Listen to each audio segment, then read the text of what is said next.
जय हिंद साथियों, स्वागत है आपका self study classes Vishwamit Jain YouTube channel और दोस्तों ऐप में। दोस्तों बहुत सारे स्टूडेंट को ऐप डाउनलोड नहीं करते बन रहा है या फिर कर भी लिया है तो कोर्स भी नहीं देख पा रहे हैं।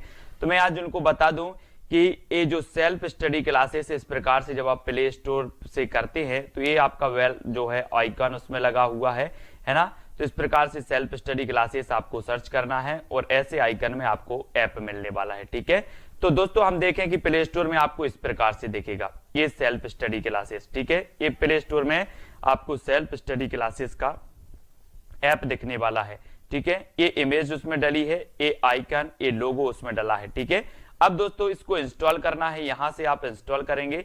ठीक है, अब इंस्टॉल करेंगे तो वहां पर आपको नंबर मांगेगा, जीमेल नंबर मांगेगा, तो आपको ओटीपी आएगा, तो आप रजिस्टर करके आगे बढ़ेंगे, है ना। कल अपन ने 85 प्रश्न तक पढ़ दिया था। जय मयंक जस चंद्रिका की रचना किस कवि ने की है, यहां तक अपन ने पढ़ा था। अब इसके आगे अपन को पढ़ना है।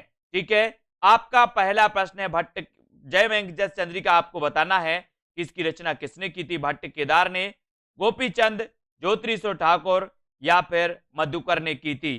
तो उत्तर आपका यहां पर बिल्कुल सही हो जाएगा। अपन ने पढ़ा था कि सर जय मयंक जस चंद्रिका की जो रचना की थी वो की थी मधुकर कवि ने। किसने की थी? मधुकर। और आपने डी बताया था, बिल्कुल सही आंसर है जो कि डी नंबर। ठीक है, और दोस्तों अगला क्वेश्चन है भर्तृहरि, है ना, जलंधरी पाव की कवि किस साहित्य से संबंधित हैं?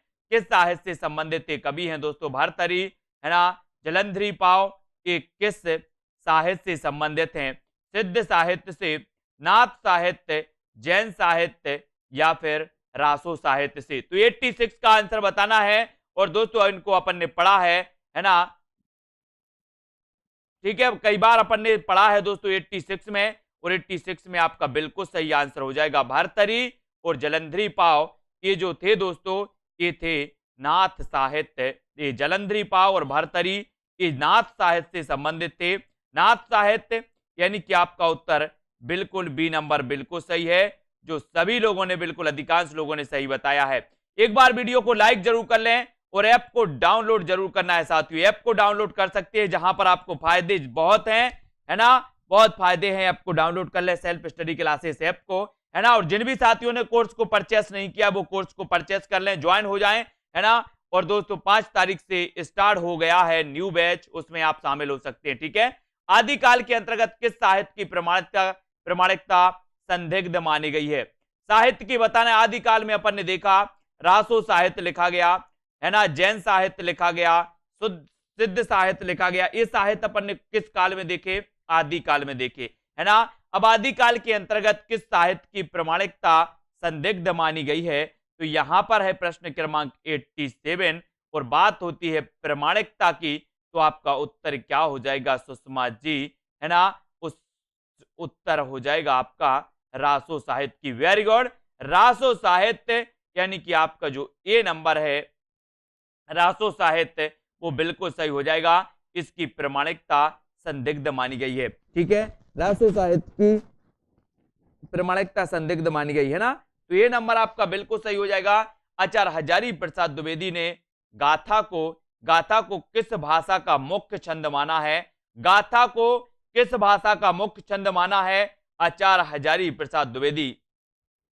चयन करना है पाली को, प्राकृत को, अपभ्रंश या फिर हिंदी को। आचार्य हजारी प्रसाद द्विवेदी दोस्तों ये श्रेष्ठ आलोचनाकार माने जाते हैं, है ना। इनका एक ग्रंथ कबीर नामक एक रचना पूछी जाती है कि कबीर नामक रचना किसकी है? तो कबीर नामक एक रचना की थी हजारी प्रसाद द्विवेदी ने। हिंदी साहित्य का आदिकाल भी इन्होंने लिखा, हिंदी साहित्य का उद्भव और विकास भी इन्होंने लिखा, है ना। और हिंदी साहित्य की भूमिका भी लिखी किसने? आचार्य हजारी प्रसाद द्विवेदी ने 1940 में, है ना। और कबीर नामक एक रचना की है हजारी प्रसाद द्विवेदी ने। और हजारी प्रसाद द्विवेदी ने गाथा को किस छंद का माना दोस्तों? तो यहां पर आपका बिल्कुल सही हो जाएगा प्राकृत का माना है। Aarti Tiwari ji very good answer. Sanjay Kumar ji Dubey B number बिल्कुल सही हो जाएगा। वर्ण रत्नाकर किस प्रकार की कृति है? वर्ण रत्नाकर ये सबसे पहले तो आपको याद होना चाहिए, ये पूछा जाता है क्योंकि ये ज्योतिरीश्वर ठाकुर क्योंकि हमें वर्ण को पढ़ना है काय में, ज्योति में पढ़ना है, ज्योति में, अंधेरे में नहीं पढ़ना, ज्योति में पढ़ना है वर्ण को। तो वर्ण रत्नाकर की रचनाकार ज्योतिरीश्वर ठाकुर, और ये किस प्रकार की कृति है वो तो आपको ही चयन करना है। और 89 का आंसर बताना है, और 89 में आपने बिल्कुल सही चयन किया है उत्तर कि सर ये जो वर्ण रत्नाकर है, ये बताओ उत्तर क्या हो जाएगा। ये वर्ण रत्नाकर, ये वर्ण रत्नाकर है दोस्तों, क्या है? सभी लोग बताएंगे वर्ण रत्नाकर। वेरी गुड आंसर, यानी कि आपका 89 का आंसर हो जाएगा दोस्तों। ये जो वर्ण रत्नाकर है ना, ये क्या माना जाता है? ये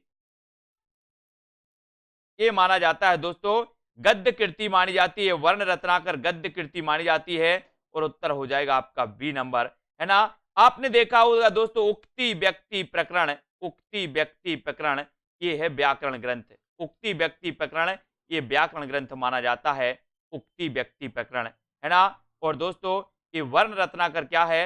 ये गद्य कृति मानी जाती है वर्ण रत्नाकर, और बी नंबर आपका यहां पर बिल्कुल सही हो जाएगा, है ना। बी नंबर दामोदर पंडित की एक उक्ति व्यक्ति प्रकरण पढ़ी थी अपन ने, जो व्याकरण ग्रंथ मानी जाती है दामोदर पंडित की उक्ति व्यक्ति प्रकरण, कंफ्यूज नहीं होना। यहां पर आ गया भक्ति काल, भक्ति काल आपको बताना है। भक्ति काल का आंसर, पहला आंसर है दोस्तों 16वीं शताब्दी, 16वीं शताब्दी के युग को हिंदी काव्य का स्वर्ण युग मानने वाले इतिहासकार कौन है, ये आपको बताना है।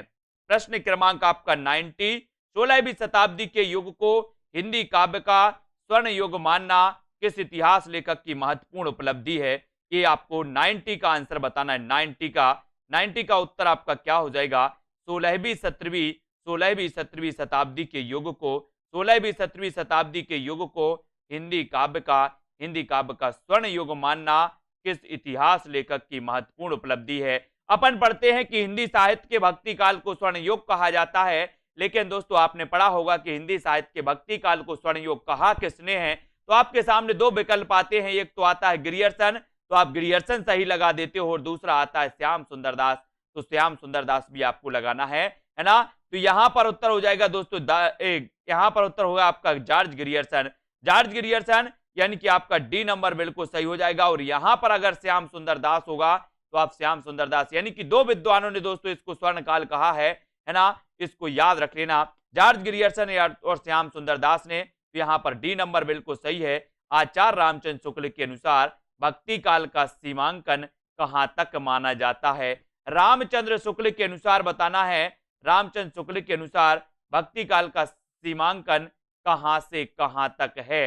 प्रश्न क्रमांक 91 का उत्तर आपको चयन करना है, और 91 का आपका बिल्कुल सही आंसर क्या हो जाएगा? क्या हो जाएगा दोस्तों?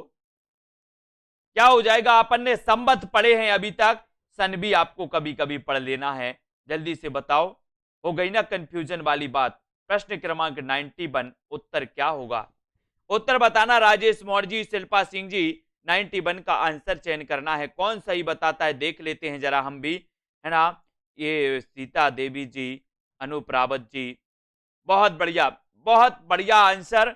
आंसर है 1318 से लेकर के 1643 ईस्वी, 1318 से लेकर के 1643 ईस्वी का जो काल था वो आचार्य रामचंद्र शुक्ल ने भक्ति काल का काल माना, भक्ति काल की सीमा माना।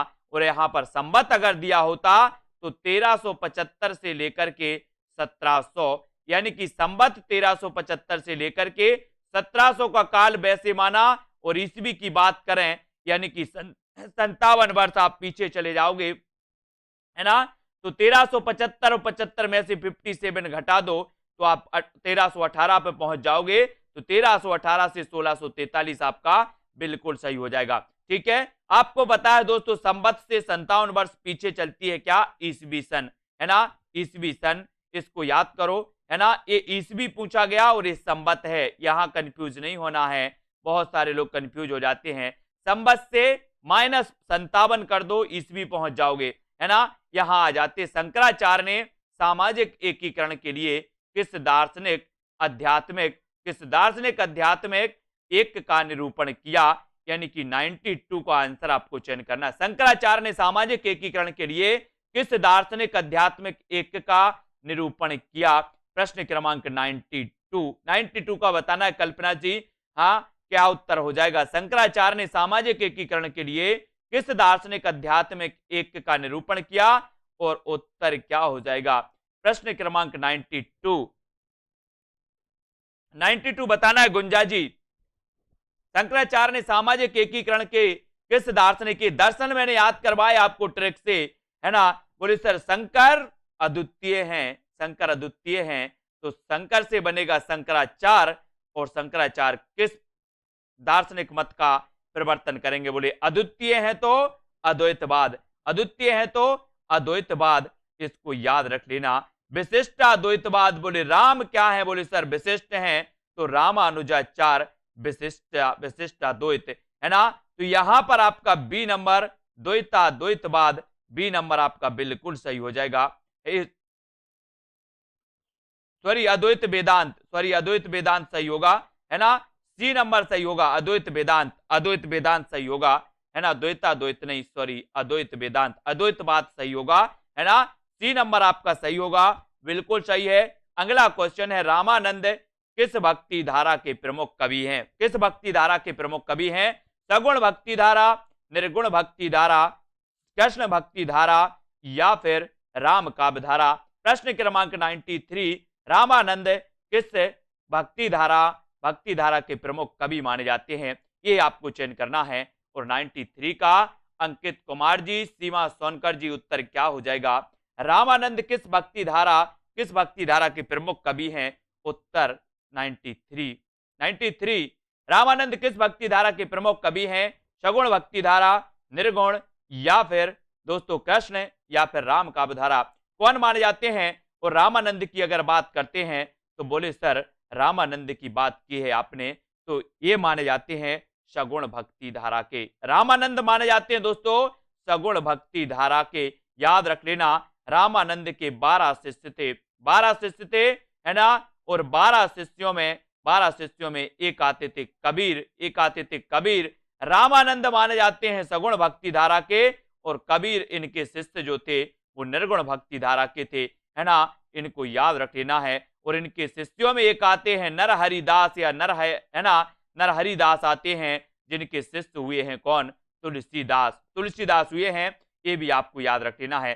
ठीक है, यहां पर देखते हैं दोस्तों, तो आपका सगुण भक्ति धारा बिल्कुल सही आंसर हो जाता है ना? अगला क्वेश्चन यहां पर पढ़ना है कि नाभादास रचित किस ग्रंथ में कबीर के संबंध में उल्लेख मिलता है? तो किसके संबंध में उल्लेख मिलता है? प्रश्न क्रमांक 94 का आंसर आपको चयन करना है। नाभादास रचित किस ग्रंथ में कबीर के संबंध में उल्लेख मिलता है? प्रश्न क्रमांक आपको बताना है 94।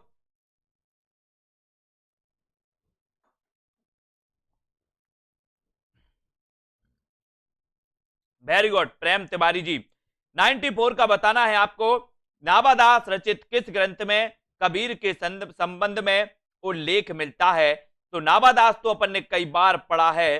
बोले सर भक्त जो हैं, भक्त, बोले नभ में बैठे भक्त, भक्त कहां बैठे हैं? नभ में बैठे, नभ में, तो भक्त से बनेगा भक्तमाल, और भक्तमाल यानी कि नाभादास। और नाभादास के गुरु का नाम क्या था? अग्रदास था नाभादास के गुरु का नाम। और अग्रदास की एक रचना पूछी जाती है, कौन सी? ध्यान मंजरी याद रख लेना, ये रचना पूछी जाती है अग्रदास की, है ना? याद रखो, ये अग्रदास गुरु थे, कौन? भक्त नाभादास के गुरु का नाम था अग्रदास की एक रचना ध्यान मंजरी पूछी जाती है। अब कैसे छूटे राम नाम रट लागी, प्रभु जी तुम चंदन हम पानी, जाकी अंग अंग बास समानी। ये पंक्तियां किस संत कवि की हैं? प्रश्न क्रमांक 95 का बताना है। उत्तर क्या हो जाएगा? उत्तर बताना है सभी लोगों को, है ना? अब कैसे छूटे राम नाम रट लागी। और दोस्तों उत्तर क्या हो जाएगा? प्रश्न क्रमांक 95 कबीरदास, मलुकदास, रैदास, या फिर सुंदरदास? तो अपन ने कई बार पढ़ा है कि प्रभु जी तुम चंदन हम पानी, है ना? और जाकी अंग अंग बास समानी। और उत्तर हो जाएगा आपका रैदास यानी कि सी नंबर आपका बिल्कुल सही हो जाएगा। रैदास की बानी आपने पढ़ी होगी, तो आपका सी नंबर बिल्कुल सही है। नेक्स्ट है, भक्ति काल के अंतर्गत प्रेम पीर का प्रचारक कवि किसे माना जाता है? प्रेम पीर का प्रचारक कवि किसे माना जाता है? भक्ति काल के अंतर्गत प्रेम पीर का प्रचारक कवि किसे माना जाता है? रसखान, जायसी, सूरदास या कबीरदास को माना जाता है? प्रेम पीर का प्रचारक माना जाता है तो कौन माना जाता है? प्रश्न क्रमांक 96 और 96 में आपका जो उत्तर बताना है, प्रेम की पीर जायसी, प्रेम की पीर जायसी, यानी कि उत्तर आपका क्या हो जाएगा? उत्तर क्या हो जाएगा? उत्तर क्या हो जाएगा? 93 नाभादास, 93 का उत्तर रामानंद सगुण भक्ति धारा के कवि रघुनाथ रामानंद, रामानंद सगुण भक्ति धारा के कवि हैं, है ना, इसको याद रखेंगे, ठीक है, रामानंद, है ना। यहां पर दोस्तों रामानंद का किस काव्य धारा के कवि हैं, है ना, तो यहां पर दोस्तों अलग अलग प्रकार से दे दिया गया, सगुण भी दे दिया गया, निर्गुण, कृष्ण और राम भी दे दिया गया, है ना। तो ये जो प्रश्न है वो हालांकि अलग वाला है ना। रामानंद राम भक्ति धारा से संबंधित थे, राम भक्ति धारा सगुण भक्ति धारा से संबंधित थे, है ना। उन्होंने एक साथ पूरे दे दिए, कोई बात नहीं। रैदास समझ लो, रैदास सही है ना। भक्ति काल के अंतर्गत प्रेम का पीर प्रचारक कवि किसे माना जाता है? तो ये माना जाता है जायसी, जायसी को माना जाता है। आपको पता है कि रामानंद सगुण भक्ति धारा के राम भक्ति धारा से संबंधित थे, ये भी याद रख लेना, है ना। और यहां पर जल्दी से आपको बताना है कि भक्ति काल के अंतर्गत प्रेम का प्रचारक कवि किसे कहा जाता है? रवि जी जल्दी से उत्तर बताओ। भक्ति काल के अंतर्गत प्रेम का प्रचारक कवि किसे माना जाता है? ये उत्तर आपको बताना है। दोस्तों टेलीग्राम ग्रुप से सभी लोग जुड़ेंगे, टेलीग्राम ग्रुप में रवि सर व्याकरण का भी टेस्ट करवाते हैं, हिंदी साहित्य का भी टेस्ट करवाते हैं, वहां पर सभी लोग जुड़ सकते हैं, है ना। और भक्ति काल के अंतर्गत प्रेम का पीर, प्रेम पीर का प्रचारक कवि किसे कहा जाता है? और 96 का उत्तर हो जाएगा आपका बी नंबर, है ना, बी यानी कि जायसी आपका बिल्कुल सही होगा। किस आचार्य की गणना, किस आचार्य की गणना वैष्णव भक्ति के प्रतिष्ठापक आचार्यों में की जाती है?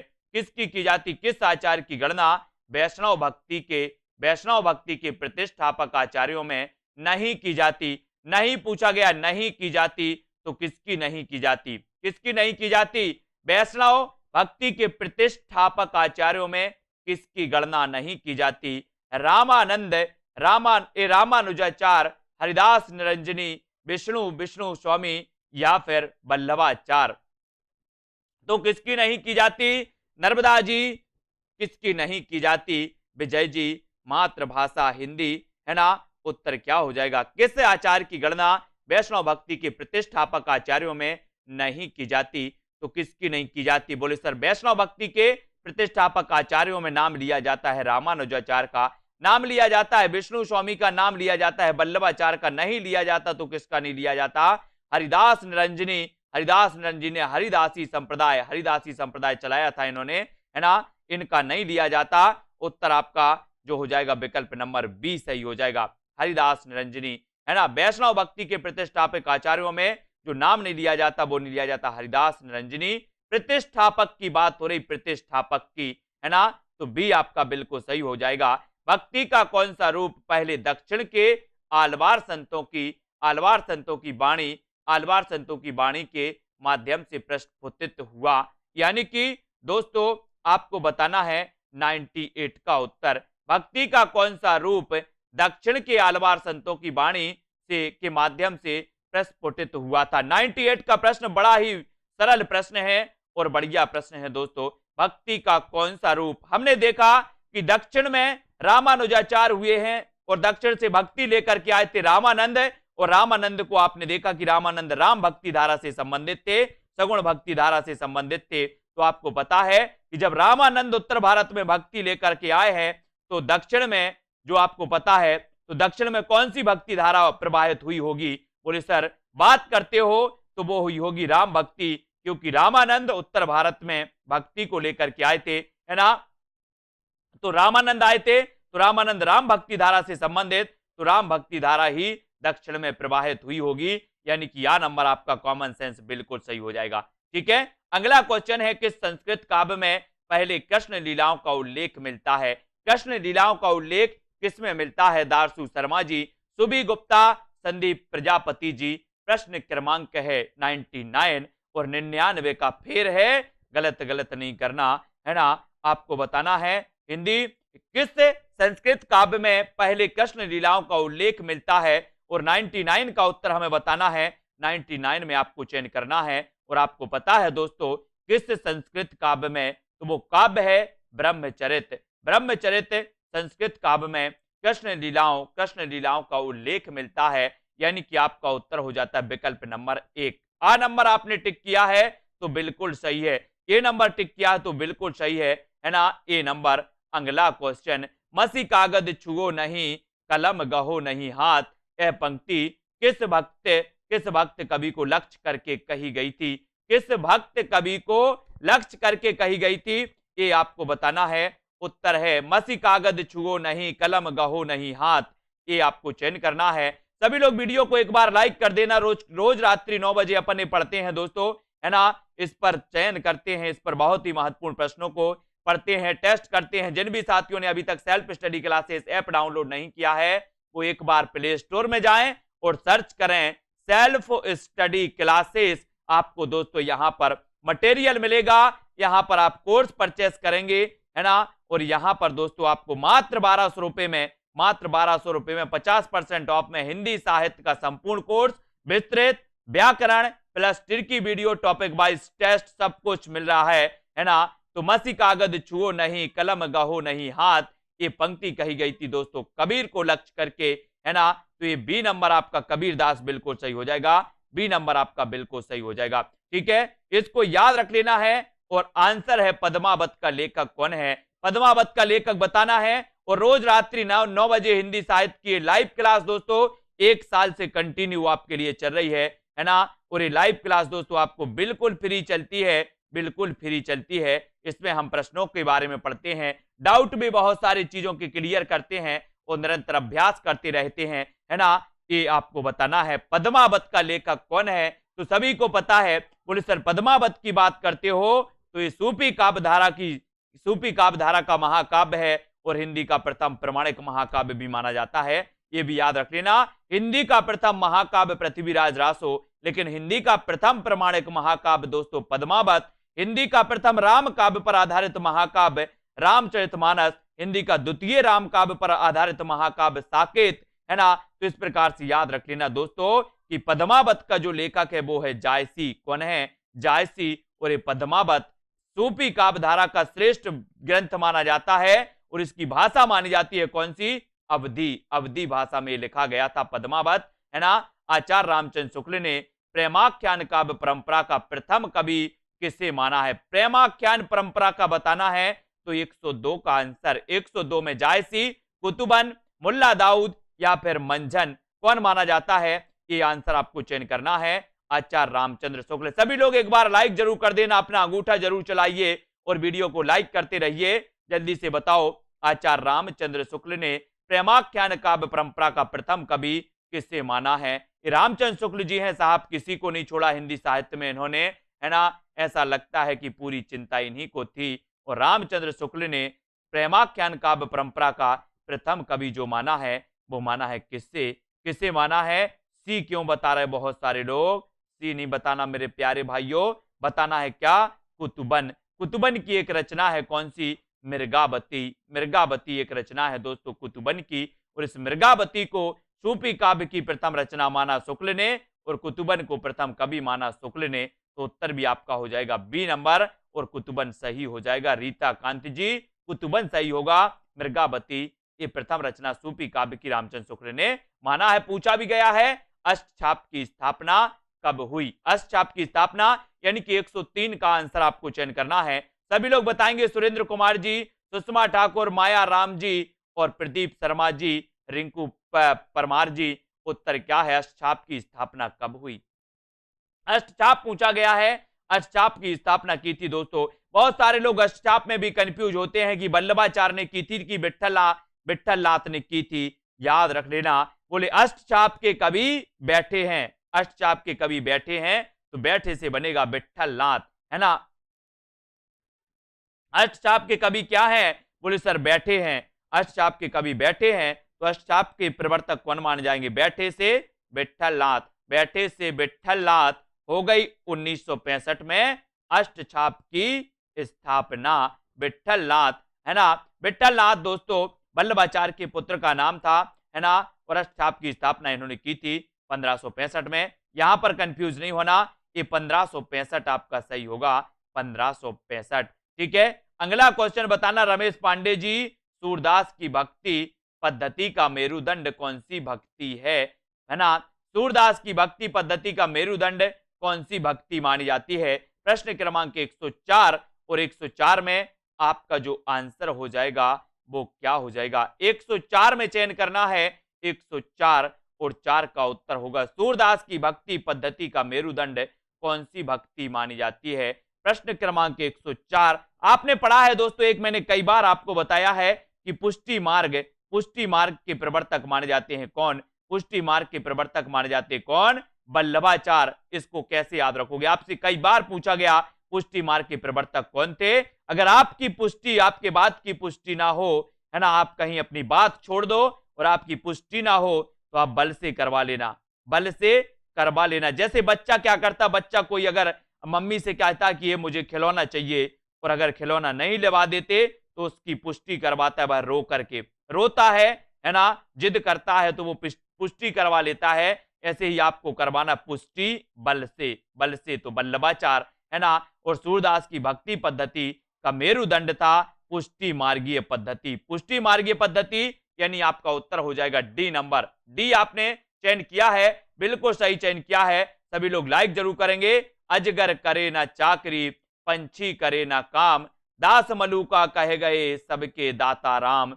पंक्तियां किसकी हैं, अजगर करे ना चाकरी, है ना, तो यहां पर तो आपका सीधा सीधा पूछा गया, ये कई बार पूछा भी गया है ना। 105 का आंसर आपको चयन करना है, हिंदी कविता जी, है ना, उत्तर हो जाएगा अजगर करे ना चाकरी, पंछी करे ना काम। उत्तर आपका सही होगा।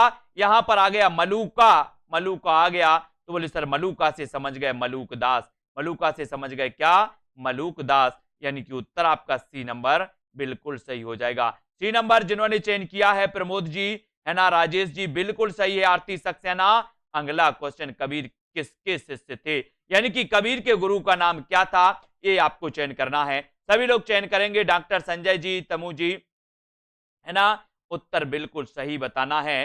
कबीर किसके शिष्य थे, रामानुज के, रामानंद के, शंकराचार्य के, नानक देव के। सभी लोगों को टेलीग्राम ग्रुप में जरूर जुड़ना है, सभी लोग टेलीग्राम ग्रुप में जुड़े, व्हाट्सएप ग्रुप में जुड़े, है ना दोस्तों। यहां पर ऐप भी आपको डाउनलोड करना है, बहुत सारी चीजें टेलीग्राम में आपको टेस्ट सीरीज भी करवाई जाती है ना। और दोस्तों सभी लोग जुड़ेंगे और जिसको भी टेस्ट ज्वाइन कोर्स ज्वाइन करना है वो कोर्स भी ज्वाइन कर सकते हैं। विस्तृत अध्ययन की वीडियो टॉपिक वाइज टेस्ट के लिए, है ना, टीजीटी, पीजीटी, यूके, एलटी, है ना, और दोस्तों आरपीएस आदि विभिन्न एग्जामों के लिए हिंदी साहित्य, जिनमें भी हिंदी साहित्य पूछा जाता है, ये हिंदी साहित्य उन सभी के लिए उपयोगी है। और कबीर के गुरु का नाम था क्या, रामानंद, रामानंद, यानी बी नंबर आपका बिल्कुल सही हो जाएगा। और चंदायन किस लेखक की रचना है, यानी कि 107। फिर आपके सामने 107वां उत्तर है और 107 में आपको चयन करना है चंदायन, चंदायन ये किसकी रचना है। प्रश्न क्रमांक 107,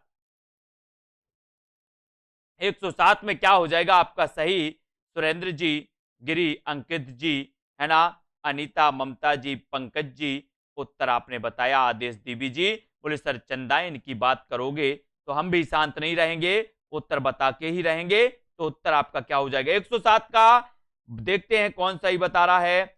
और बहुत सारे लोगों ने बिल्कुल सही बताया है कि सर चंदायन की जो रचनाकार हैं वो है कौन, मुल्ला दाऊद। कौन है, मुल्ला दाऊद हैं। इस क्लास को निरंतर अटेंड करना है, एक भी क्लास मिस नहीं करना है, आपका हिंदी साहित्य भी बहुत अच्छा हो जाएगा, है ना। और जिन साथियों को कोर्स ज्वाइन करना है उनका तो हो ही जाएगा, है ना। तो यहां पर मुल्ला दाऊद, ये याद रख लेना दोस्तों, इनकी रचना है चंदायन, चंदायन, मुल्ला दाऊद, है ना।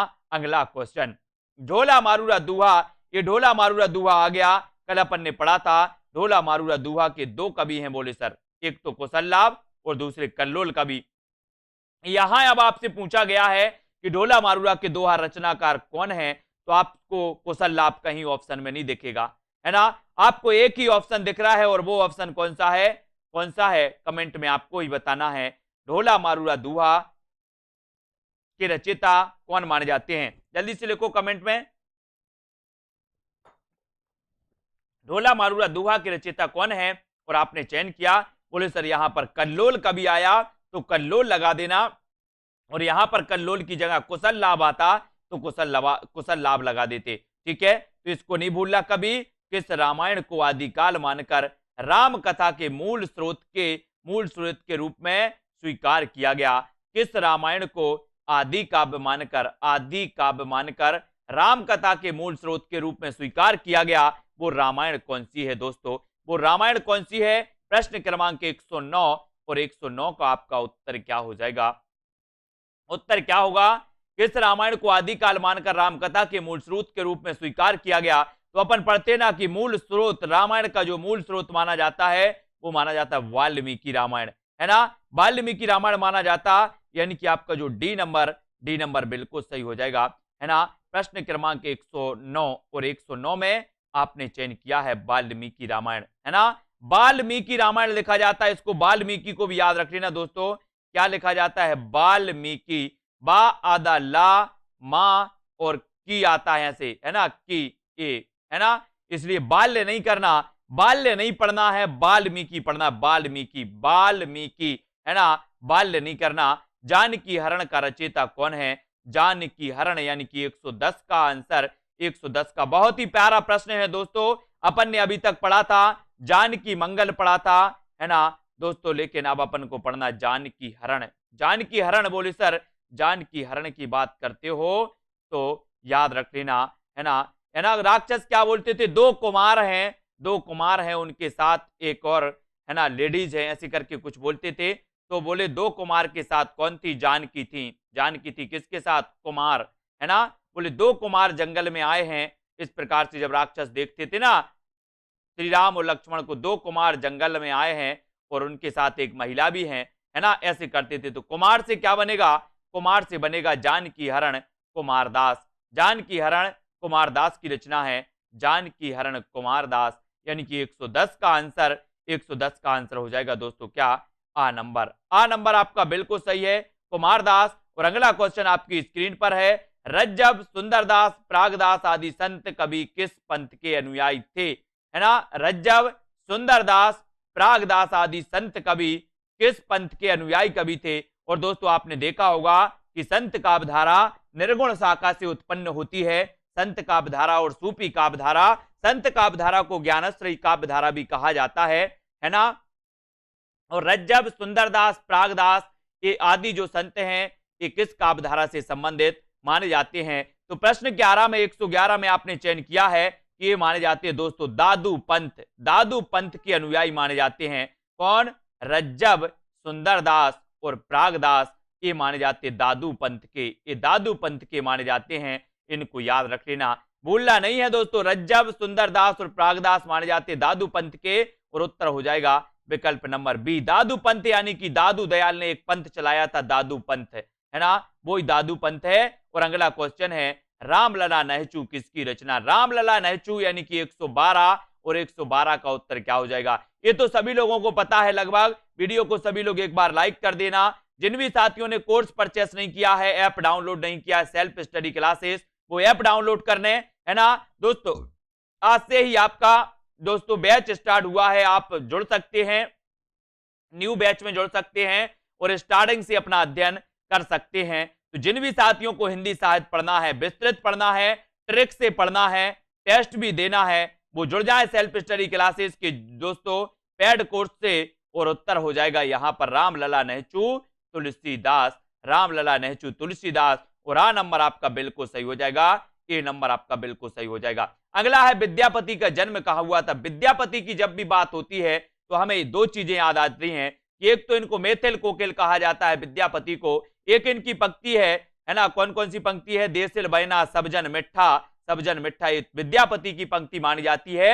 और तीसरी चीज याद आती है कि इनकी जो पदावली है वो मैथिली भाषा में इसकी रचना की गई। और चौथी चीज हमें याद आती है कि कीर्ति लता और कीर्ति पता का इनकी दो रचनाएं अबहट्ट में इन्होंने रचना की थी, है ना? तो इस प्रकार से 3-4 चीजें हमें विद्यापति का नाम लेते ही याद आ जानी चाहिए, और उत्तर हो जाएगा विद्यापति का जन्म कहां हुआ था?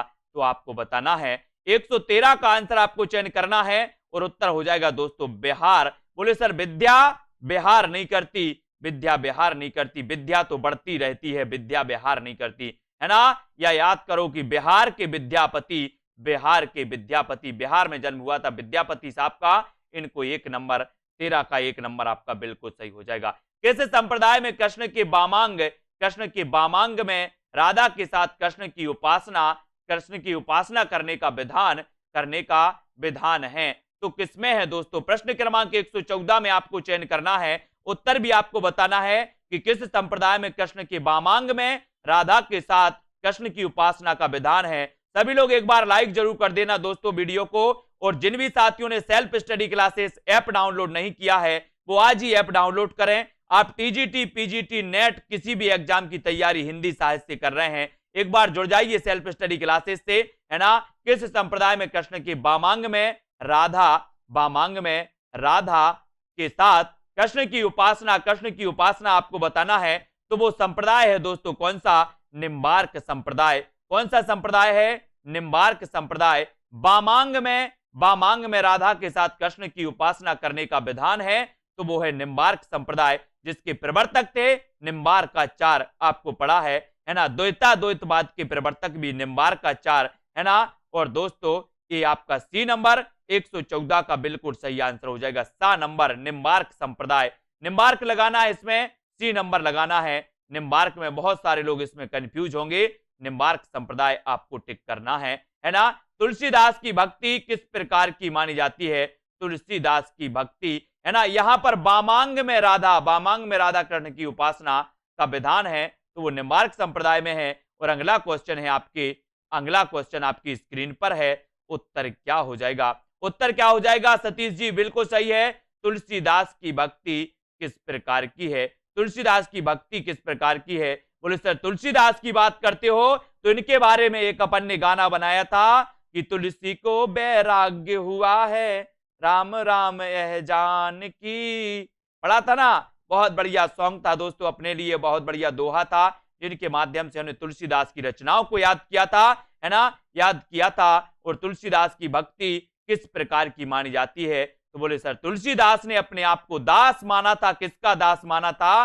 राम का दास माना था। बोले चित्रकूट के घाट पर और भाई संतन की भीड़, तुलसीदास चंदन घिसे तिलक देत रघुवीर, है ना। रत्नावली ने कहा कि इतना प्रेम इतनी भक्ति अगर आप भगवान श्री राम से करोगे तो भव सागर से तर जाओगे, छोड़ छाड़ के और निकल जाते हैं, है ना। और राम की भक्ति में पूरा जीवन लगा देते हैं तुलसीदास जी, है ना। और तुलसीदास की भक्ति किस प्रकार की थी? तो दास भाव की थी। मीराबाई की भक्ति किस प्रकार की थी? तो माधुर भाव की थी। सूरदास की भक्ति किस प्रकार की थी? तो आपकी थी किसकी? सखा भाव की। ये 3 प्रश्नों में से एक क्वेश्चन पूछ लिया जाता है, इसलिए याद रख लेना। अष्टछाप के दार्शनिक गुरु कौन है? अष्टछाप के दार्शनिक गुरु कौन है? 116 का आंसर आपको चयन करना है। अलग प्रश्न है थोड़ा सा, लेकिन बढ़िया प्रश्न है। अष्टछाप के दार्शनिक गुरु कौन है?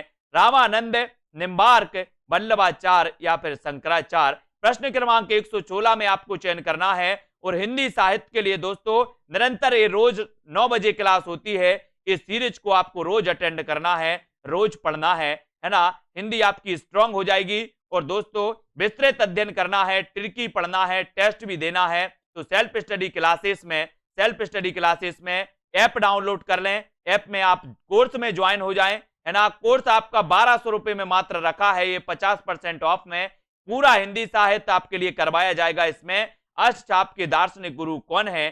तो आपको बताना है, वो है वल्लभाचार्य। कौन है? अष्टछाप के दार्शनिक गुरु माने जाते वल्लभाचार्य। वल्लभाचार्य ने दोस्तों शुद्धाद्वैत का प्रवर्तन किया था। कौन सा?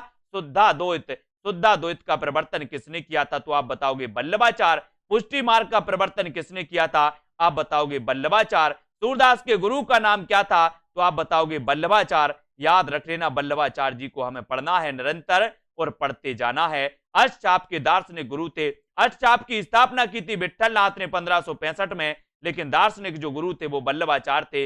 ये भी याद रख लेना। चार शिष्य थे वल्लभाचार्य के और 4 शिष्य थे दोस्तों विट्ठलनाथ के। इन 4 को मिलाकर के एक बन जाता अष्टछाप। 1565 में विट्ठलनाथ के द्वारा इसकी स्थापना की गई, है ना। और भक्ति का प्रस्थान ग्रंथ कौन सा है, यानी कि 117 का आंसर आपको चयन करना है। और सभी लोग वीडियो को लाइक जरूर कर देना। भक्ति का प्रस्थान ग्रंथ कौन सा, 117 का आंसर। और 117 में प्रस्थान, भक्ति का प्रस्थान ग्रंथ कौन सा माना जाता है, ये आपको चयन करना। और 117 का आंसर 117 में आपने चयन किया। बोले सर भक्ति के प्रस्थान की अगर बात करोगे तो गीता से नहीं, भागवत महाभारत से नहीं, रामायण से नहीं। उत्तर बिल्कुल सही बताया संतराम समीर जी, बहुत बढ़िया आंसर, भागवत से माना जाता, भागवत, है ना। और अपन ने पढ़ा था दोस्तों भगवत शरण उपाध्याय के बारे में, आज अपन निबंध पढ़ रहे थे, है ना, इसको याद रख लेना। और डी नंबर आपका बिल्कुल सही हो जाता है। मैं कहता हूं आंख ने देखी और तू कहता है कागज लेखी। कहने वाले भक्त कवि कौन से हैं, है ना। मैं कहता हूं आंखन देखी और तू कहता है कागज लेखी, है ना, ये आपको बताना है। ये दोस्तों रहस्यवाद के प्रथम कवि माने जाते हैं तो कौन। अगर आपसे कभी क्वेश्चन आए कि रहस्यवाद के प्रथम कवि कौन माने जाते हैं तो क्या टिक करोगे, टिक कर लेना है कबीरदास को, टिक कर लेना कबीरदास को।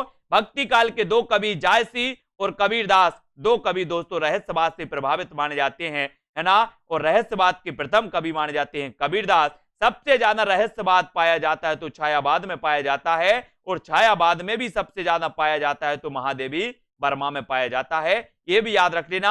और महादेवी वर्मा दोस्तों बौद्ध धर्म से प्रभावित थी, बौद्ध धर्म से प्रभावित थी, अरविंद दर्शन से प्रभावित थे पंत जी, है ना, ये भी याद रख लेना। और मैं कहता हूं आंखें देखी तू कहता है कागज लेखी, उत्तर आपका हो जाएगा क्या, उत्तर हो जाएगा कबीरदास, कबीरदास, यानी कि डी नंबर आपका बिल्कुल सही हो जाएगा। भक्तन को कहा सीकरी सो काम, किस कवि की पंक्ति है। अकबर के बुलावे पर कहा था दोस्तों, किसने कहा था ये, भक्तन को कहा सीकरी सो काम, टूटत जात पनैया, है ना, ये कही थी, किसने कही थी, ये बताना है पंक्ति। और दोस्तों आपसे कभी अगर पूछा जाए कि अष्टछाप के सबसे वरिष्ठ कवि कौन थे, अष्टछाप के सबसे वरिष्ठ कवि थे कुंभन दास, कुंभन दास थे, ये भी आपको याद रख लेना। कुंभन दास के गुरु का नाम था वल्लभाचार्य, ये भी याद रख लेना। और भक्तन को कहा सीकरी सो काम, किस कवि की पंक्ति मानी जाती है, तो आपको भी याद रख लेना कि सर कुंभन दास की मानी जाती, किसकी, कुंभन दास, यानी कि उत्तर हो जाएगा आपका सी नंबर, कुंभन दास, सी नंबर बिल्कुल सही है। ठीक है, सभी लोग वीडियो को लाइक करना दोस्तों, और ऐप को डाउनलोड जरूर कर लेना। ऐप पर डाउनलोड आप करते हो तो ऐप पर आपको संपूर्ण कोर्स, हिंदी साहित्य संपूर्ण कोर्स दोस्तों, इससे एक बार जुड़ जाओ, है ना। हिंदी साहित्य आपको मजा आने लगेगा, अच्छा लगने लगेगा, पढ़ने को मन करेगा। सूरदास का लीला वर्णन किससे प्रभावित है, महाभारत से, विद्यापति की पदावली, गीत गोविंद, या फिर भागवत पुराण से। सूरदास का लीला वर्णन किससे प्रभावित माना जाता है, प्रश्न क्रमांक 120, और 120 का आंसर आपका क्या हो जाएगा। ये वही सूरदास हैं दोस्तों, ये वही सूरदास हैं जिन्हें रामचंद्र शुक्ल ने कहा था कि सूरदास दोस्तों वात्सल्य का कोना कोना, कोना कोना क्या कराए हैं जहां काए हैं, है ना, इसको याद रखना। और सूरदास का लीला वर्णन किससे प्रभावित है, तो 120 का आंसर, और 120 का हो जाएगा भागवत पुराण, भागवत पुराण, यानी कि डी नंबर आपका बिल्कुल सही हो जाएगा। सूरदास का लीला वर्णन है भागवत पुराण से। सूर सागर, सूर सारावली और दोस्तों साहित्य लहरी ये पूछे जाते हैं। ठीक है, हिंदी किस परिवार की भाषा है, कई बार पूछा गया प्रश्न है, जल्दी से बता दीजिए। यदि हिंदी की तैयारी कर रहे हैं, ये प्रश्न नहीं आता तो भी आपकी तैयारी जीरो ही है। तो आपको बता दें कि हिंदी भारोपी परिवार की भाषा है। बिल्कुल सभी कमेंट में उत्तर बता रहे हैं कुछ दोस्त। भारत में सर्वाधिक बोली जाने वाली भाषा कौन सी है, सबसे ज़्यादा कौन सी भाषा बोली जाती है, तो बिल्कुल सही आप लोगों ने समझा, हिंदी भाषा सबसे ज़्यादा बोली जाती है। इसी टाइप के प्रश्न आपके पेपर में आएंगे। हिंदी भाषा का जन्म हुआ है, जल्दी से बता दें किससे हुआ है। ये वेरी IMPS में लोग कंफ्यूज हो जाएंगे और गड़बड़ कर देते हैं। तो इन तीन ऑप्शन में से ही आप बता दें कि हिंदी भाषा का जन्म किससे हुआ है, जल्दी बता दें। हाँ, हिंदी भाषा का जन्म जो हुआ है वह है अपभ्रंश से। किससे, अपभ्रंश से। दोस्तों यदि आपने भी हमारे पिछले ना देखे हों आपने पूरे इसके पार्ट, तो आप YouTube पर टॉप 50 स्टडी हमारे चैनल पर जाकर के क्रम से प्लेलिस्ट में जाकर के आप देख सकते हैं। चैनल को भी सब्सक्राइब कर लेना, जिससे कि आपको सारी तैयारी आगे के पार्ट आपको मिलते रहें। तो आप लोग ज़रूर जुड़ें हमारे YouTube चैनल टॉप 50 स्टडी से, और लाइक ज़रूर करें। निम्नलिखित में से कौन सी बोली अथवा भाषा हिंदी के अंतर्गत नहीं आती है। हिंदी के अंतर्गत कौन सी नहीं आती है? तो आपको बता दें कन्नौजी, बांगरू, अवधी तो आती है, लेकिन तेलुगु जो है वह हिंदी के अंतर्गत नहीं आती है। तो डी उत्तर ठीक हो जाएगा। जल्दी से कमेंट करना है हमारे बताने से पहले। हिंदी की विशिष्ट बोली राजभाषा किस रूप में सबसे अधिक प्रसिद्ध हुई? जल्दी से बता दें किस रूप में सबसे ज़्यादा प्रसिद्ध हुई है। तो हिंदी की जो विशिष्ट बोली ब्रज भाषा है उसको क्या किया है, कवियों ने अपने काव्य की भाषा बनाया है। कई काव्य रचनाएं इसमें लिखी गई हैं ब्रज भाषा में, ठीक है। सूरदास इत्यादि ने लिखी ना। भारतवर्ष में हिंदी को आप किस वर्ग में रखेंगे? भारतवर्ष में आप किस वर्ग में हिंदी को रखेंगे? तो आपको बता दें राजभाषा के रूप में हिंदी को रखते हैं। किस भाषा के रूप में? राजभाषा के रूप में। याद कर लेना बिल्कुल। महत्वपूर्ण प्रश्न आ गया, ढूंढारी बोली है किसकी है? ढूंढारी जल्दी से बता दें। तो ढूंढारी जो वह है वह हो जाएगा, बिल्कुल सही उत्तर आप बता रहे हैं, पूर्वी राजस्थानी की, ठीक है। पूर्वी राजस्थानी ढूंढारी। दोस्तों थोड़ा सा आज गला ख़राब है, फिर भी मैं प्रश्न लेकर के आया हूँ आपका, क्योंकि कंप्लीट करने हमें 1000 प्रश्नों का लक्ष्य रखा है, इसलिए निरंतर हम वीडियो ला रहे हैं। बहुत सारे हमारे चैनल पर अपलोड हो चुके हैं और बहुत सारे आगे होने हैं। चलिए, ब्रजबुली नाम से जानी जाती है, कौन सी जानी जाती है ब्रजबुली नाम से? तो आपको बता दें कि जो पुरानी बंगला है उसको ब्रजबुली भी कहते थे। याद रखिएगा, पुरानी बंगला को क्या कहते हैं? ब्रजबुली। बिल्कुल यही याद करते जाएं, या कम से कम 2 बार एक वीडियो को देखेंगे तो परफेक्ट हो जाएगा। निम्नलिखित में से कौन सी भाषा देवनागरी लिपि में लिखी जाती है? अब इनमें से बताना है देवनागरी लिपि में लिखी जाती है। तो आपको बता दें कि जो मराठी भाषा है वह किस में लिखी जाती है? देवनागरी लिपि में लिखी जाती है। सिंधी है वह ब्राचड़ में लिखी जाती है, ऐसे अलग अलग हैं, ठीक है। और देवनागरी में कौन कौन सी लिखी जाती हैं? तो मेन जो है वह संस्कृत और हिंदी, इन 2 में से पूछा जाता है, तो वो भी याद रखिएगा। आगे देखें, एक मनई के दुबे बेटवे रहन, ये बोली और भाषा से संबंधित इसमें थोड़े ज़्यादा प्रश्न लिए हैं, जिससे आपका ये चैप्टर लगभग कंप्लीट हो जाए, जो जो पूछे जाते हैं। एक मनई के दुबे बेटवे रहन, ओह माह लहरवा अपने बाप से कहिए दादा, धन माँ जबन हमरा बखरा लगत होए, तबन हम दे दे। यह अवतरण हिंदी की किस बोली में है? जल्दी से बता दें किस बोली है। तो यह जो है वह मनई, दवाई, ये सब आते हैं अवधी के अंतर्गत। किसके अंतर्गत आते हैं? हाँ, तो अवधी भाषा के अंतर्गत आते हैं, अवधी हो जाएगी ये। निम्नलिखित में से कौन सी भाषा संस्कृत भाषा की अपभ्रंश है? संस्कृत की अपभ्रंश किस भाषा को कहा जाता है? Very very IMP। तो आपको बता दें संस्कृत की जो अपभ्रंश कहा जाता है वह कहा जाता है पाली को, ठीक है। संस्कृत, संस्कृत से पाली, पाली से प्राकृत, ऐसे निकली ना। अधिकतर भारतीय भाषाओं का विकास किस लिपि से हुआ है? अधिकतर जो भारतीय भाषाएं थी उनका विकास किस लिपि से हुआ है? जल्दी से बता दें। तो आपको बता दें सबसे ज़रूरी क्वेश्चन हो जाए, जिसको हम कह देंगे वेरी वेरी IMP, उसको रट लेना है। तो आपको बता दें कि अधिकतर जो भारतीय भाषाओं का विकास हुआ ब्राह्मी लिपि से। कैसे याद रखेंगे कि लोग कहते हैं सबको किसने बनाया? ब्रह्मा जी ने। ऐसी भारतीय भाषा कहाँ से निकली? ब्राह्मी लिपि से। तो आप ऐसे ही याद भी रख सकते, कुछ भी अपनी ट्रिक लगा सकते।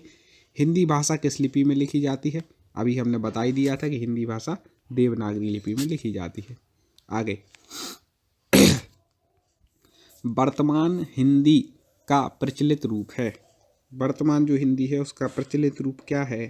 तो आपको बता दें कि अपन लोग जो शुद्ध परिनिष्ठित हिंदी का जो रूप है वर्तमान हिंदी का वह है खड़ी बोली। हिंदी भाषा की बोलियों के वर्गीकरण के आधार पर छत्तीसगढ़ी बोली है। छत्तीसगढ़ी बोली कौन सी है? जल्दी से बता दीजिए।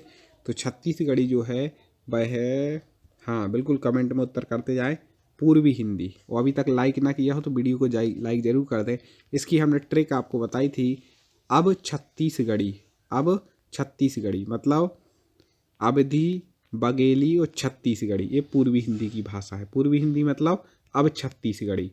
तो अवधी, बघेली और छत्तीसगढ़ी, ऐसी ट्रिक से हम पढ़ाते रहते हैं कई सारे वीडियो आपको। तो आप पूरी तैयारी सिलेबस के अनुसार करना चाहते हैं तो भी चैनल से जुड़ करके कर सकते हैं। निम्नलिखित में से कौन सी पश्चिमी हिंदी की बोली नहीं है? पश्चिमी हिंदी की बोली कौन सी नहीं है, जल्दी से बता दें। तो आपको बता दें कि पश्चिमी हिंदी की जो बोली है वह बुंदेली तो है, ब्रज भी है, कन्नौजी भी है, बघेली नहीं है। ठीक है, तो इसका उत्तर हो जाएगा बघेली। आगे महत्वपूर्ण प्रश्न आ गया, भारतीय संविधान में किन अनुच्छेदों में राजभाषा संबंधी प्रावधानों का उल्लेख है? अनुच्छेद बताना है सबको, बिल्कुल ये तो रटा ही हुआ है यदि हिंदी पढ़ रहे हैं कॉम्पिटिटिव एग्जाम। तो 343 से 351 तक। दक्षिण भारत हिंदी प्रचारणी सभा का मुख्यालय, वेरी वेरी IMP, कई बार पूछा गया प्रश्न। तो आपको ये बता दें कहाँ पर है, चेन्नई में। दोस्तों प्रश्न अच्छे लग रहे हो तो वीडियो को लाइक ज़रूर कर देना, क्योंकि हम लोग इतनी मेहनत करते हैं तो आपका भी कर्तव्य है लाइक शेयर करने का और चैनल को सब्सक्राइब करने का। हिंदी भाषा के विकास का सही क्रम कौन सा है? अभी हमने क्लियर भी कर दिया था, हिंदी भाषा के विकास का सही क्रम। कई लोग जल्दबाजी गड़बड़ कराते हैं, तो देखना याद रखना, पाली, प्राकृत, अपभ्रंश और फिर हिंदी। ठीक है, ऐसा एक आध दिन में गला ठीक हो जाएगा फटाफट, और प्रश्न भी आगे पढ़ेंगे। संविधान के अनुच्छेद 351 में किस विषय का वर्णन है? अनुच्छेद 351 संविधान के, जल्दी से बता दें किस विषय का वर्णन है? तो आपको बता दें इसमें दिया है हिंदी के विकास के लिए निर्देश, कि हिंदी का विकास होना चाहिए भाई। ब्रज भाषा है, कैसी है ब्रज भाषा? अभी किया था, जल्दी से बता दें, कमेंट कर दें फटाक से, कौन पहले उत्तर बताए। तो ब्रज भाषा कैसी है? पश्चिमी हिंदी है। मगही किस उपभाषा की बोली है? मगही, जल्दी से बता देना दोस्तों, मगही किस भाषा की उपबोली है? तो आपको बता दें कि जो मगही है वह बिहारी भाषा की उपभाषा है। हिंदी खड़ी बोली किस अपभ्रंश से विकसित हुई है? हिंदी खड़ी बोली बताना है किस अपभ्रंश से विकसित हुई है। ये भी कई बार पूछा गया। तो हिंदी जो खड़ी बोली है वह सौर सैनी अपभ्रंश, किससे? सौर सैनी अपभ्रंश। ठीक है, खड़ी बोली में क्या सौर गाथाएं लिखी गई, ऐसा समझ लेना। तो सौर सैनी अपभ्रंश से निकली है। ठीक है, खड़ी बोली। भाषा के आधार पर भारतीय राज्यों की पुनर्संरचना की गई थी, किस सन में की गई थी? इस सन याद कर लेना हमेशा के लिए, 1956 में। और जहाँ तक मुझे याद है पहला भाषा के आधार पर राज्य बना था आंध्र प्रदेश। ठीक है, भाषाई आधार पर सर्वप्रथम किस राज्य का गठन हुआ था? लो, हमने उत्तर यहाँ पर बताया नहीं कि उत्तर यहाँ पर आ ही गया है। अब तो मैंने पहले ही इसको आउट कर दिया था, मुझे लगा कि होगा नहीं, तो क्योंकि ये PDF हमने अलग से बनाई है 1000 प्रश्नों की, और पूरे प्रश्नों पर हमें आपसे चर्चा भी करना है। वो महत्वपूर्ण प्रश्न है, इसमें लगभग सारे विषय आपके हिंदी व्याकरण के कंप्लीट हो जाएंगे। सब कुछ एक ही वीडियो में आपको यहाँ पर मिल जाएगा। तो भाषाई आधार पर सर्वप्रथम जिस राज्य का गठन हुआ वो क्या है? आंध्र प्रदेश। तो दोस्तों हमें उम्मीद है आपको प्रश्न पसंद आ रहे होंगे वीडियो। तो मैं आज उनको बता दूं कि ये जो सेल्फ स्टडी क्लासेस इस प्रकार से जब आप प्ले स्टोर से करते हैं तो ये आपका जो है आइकन उसमें लगा हुआ है ना। तो इस प्रकार से सेल्फ स्टडी क्लासेस आपको सर्च करना है और ऐसे आइकन में आपको ऐप मिलने वाला है। ठीक है, तो दोस्तों हम देखें कि प्ले स्टोर में आपको इस प्रकार से दिखेगा ये सेल्फ स्टडी क्लासेस। ठीक है, ये प्ले स्टोर में आपको सेल्फ स्टडी क्लासेस का ऐप दिखने वाला है। ठीक है, ये इमेज उसमें डली है, ये आइकन, ये लोगो उसमें डला है। ठीक है, अब दोस्तों इसको इंस्टॉल करना है, यहां से आप इंस्टॉल करेंगे। ठीक है, अब इंस्टॉल करेंगे तो वहां पर आपको नंबर मांगेगा, जीमेल नंबर मांगेगा, तो आपको OTP आएगा, तो आप रजिस्टर करके आगे बढ़ेंगे।